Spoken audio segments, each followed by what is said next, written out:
Ok anh em ơi, kiếp nạn đầu tiên của em zone test này nha mọi người.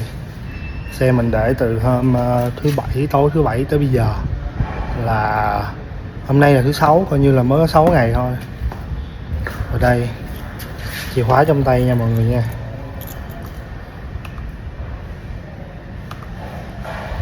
Mở điện không lên, hết pin.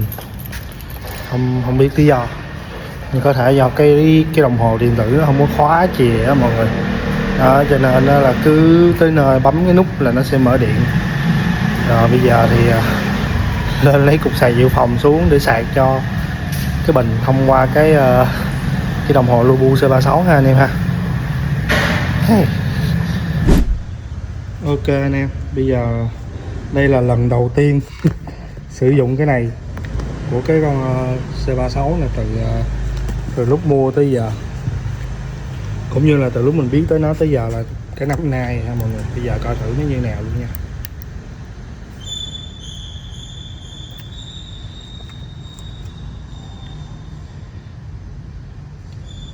Đây, điện đang lên nha anh em nha. Ok anh em, thì cái lúc mà xe nó không lên bình thì mình đang rất là hí hái hẳn luôn. Thì trong đầu nghĩ là mình đã có cái sạc Lubu C36 rồi, mình chỉ cần cắm cái cục sạc dự phòng vào là nó có thể kích bình lên và nổ máy được. Nhưng không nha mọi người, khi mà cắm vào nó không nhận điện và cái sạc Lubu C36 nó hiện lên là lỗi E4 luôn. Không biết đó là cái lỗi gì. Mình phải điện cho cái bạn sang ở bên cái chỗ mà mình lắp cái sản phẩm này, thì bạn cũng nói là để check, nhưng có thể là điện áp nó không có nhận, hoặc là bình nó yếu dữ quá nó không kích được.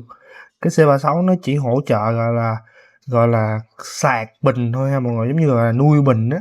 Mình cũng không rõ, có nghĩa là bạn nói là phải dưới trên 6V, còn nếu như mình tuột hẳn dưới 6V thì cái C36 nó sẽ không sạc được. Lúc đó là cũng không biết như thế nào hết.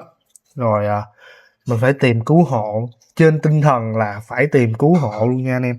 Giờ có nghĩa là gì, là quên nữa, tức là zone test khi mà mua thì hãng nó có cho mình một cái cục sạc zin, cái cục sạc zin của xe, để mà mình mở cái xe nó sẽ có một cái chui để cho mình cắm vào mình sạc điện của xe ha mọi người.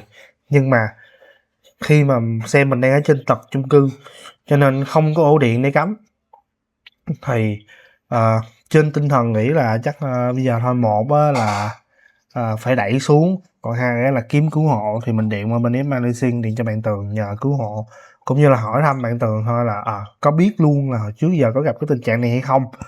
Thì Tường cũng không biết luôn mọi người. Cái lỗi E4 thì khi mà mình tìm hiểu trên Google thì có thể là một là bình đã chết, và hai là điện áp cao quá cho nên nó không có nhận điện vô bình.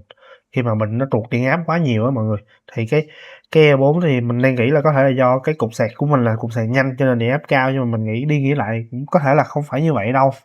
Tại vì cái cục sạc dự phòng của mình là cục sạc Anker, nó rất là tốt, và khi mà mình cắm dây vô thì nó chỉ hiển thị cái điện là khoảng 3.4W khi mà nó sạc vô thông qua cái cổng sạc Lubu thôi, và nó vẫn có tín hiệu là đang sạc vào. Nhưng mà không hiểu tại sao là cái đó nó hiện cái E4 lên, thì mình cũng không rõ đó là lý do tại sao ha mọi người.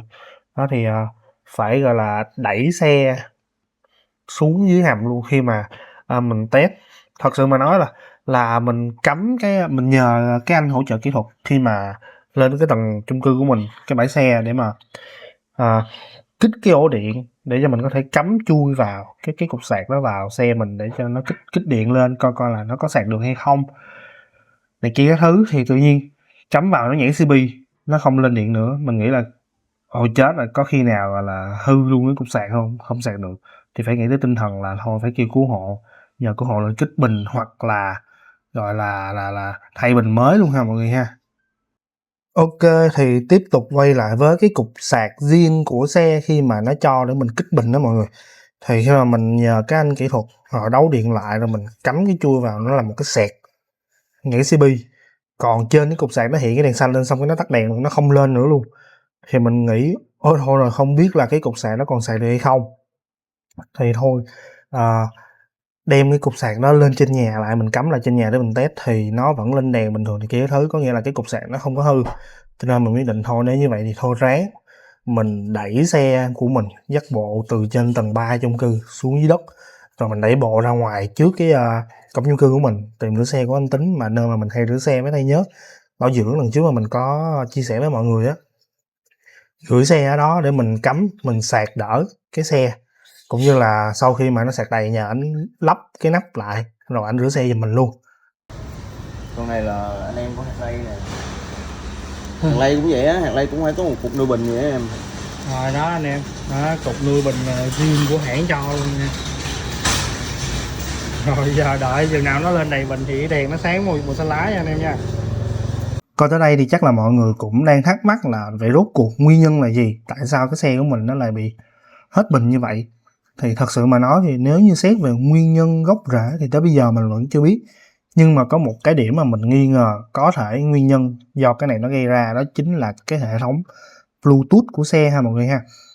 Đó, theo như cái clip mà mình review chi tiết chiếc xe mình đã có từng chia sẻ, mọi người có thể xem lại, là chiếc xe của mình có thể kết nối Bluetooth qua điện thoại để mà mình có thể mở khóa xe nè, mở yên, mở cốp vân vân này kia trên chiếc điện thoại của mình, thay vì mình phải sử dụng cái chìa Smart Key. Thì cái lúc mà mình quay cái clip đó cho mọi người xem cũng là cái clip trước khi mà mình bắt đầu đi cái tour Quy Nhơn, đi một tuần vừa rồi, dẫn đến là khi mà mình quay xong cái mình quên tắt cái Bluetooth đó đi, và cái Bluetooth đó nó sẽ gọi là mở 24/24 và nó sẽ hao điện hơn khá là nhiều so với cái chìa remote ha mọi người nha. Tại vì thứ nhất là vừa tốn điện của cái chìa, cái cục cảm biến của cái remote, thứ hai là tốn điện cho cái Bluetooth nữa. Đó, nó dẫn đến là nó rất là hao bình luôn ha mọi người. Đó thì theo mình nghĩ nguyên nhân có thể là từ cái vấn đề này, mà mình cũng đã tắt cái Bluetooth rồi. Thì mấy anh em đi bản V1 hồi trước thì mọi người cũng nói là xài cái Bluetooth khá là hao bình, cho nên bởi vì nó phải on 24/24 á mọi người ha. Thì đó, anh em cũng khi mà chơi zone test thì có thể cần phải lưu ý phần này. Đó, và thêm một điểm nữa là khi mà mình cắm sạc cái cục sạc vào cái xe của mình, điện nó đã lên rồi thì mình check là bình lúc đó nó rất là yếu, nó chỉ có 9 chấm mấy volt thôi. Nhưng mà theo thông tin của Lubu báo là dưới 6 volt nó mới không sạc được. Vậy thì vẫn tiếp tục một câu hỏi là vậy tại sao sạc cái C36 nó không có lên khi mà bình lúc đó vẫn trên 9 volt? Thì mình cũng có nhắn lại với bạn Sang bảo là có thời gian thì mình sắp xếp mình ghé qua để bạn tiến hành kiểm tra lại cái đó, nếu như nó có vấn đề thì sẽ gửi về Lubu để bảo hành nha mọi người nha. Thì cái mà liên quan tới cái cục Lubu C36 này, nếu như mình có thời gian mình qua cho bển kiểm tra rồi có thông tin gì thì mình sẽ lên một cái clip chia sẻ sau với anh em. Còn bây giờ thì trước mắt là nó như vậy với chiếc xe Zone Test. Thì đây là kiếp nạn đầu tiên của mình với nó, anh em cũng lưu ý cái phần này ha. Đó, khi mà nếu như chơi con Zone Test cũng như là có ý định mua hoặc là đã mua thì cũng nên để ý giống như mình là đừng có mở cái Bluetooth 24/24 ha mọi người. Ok.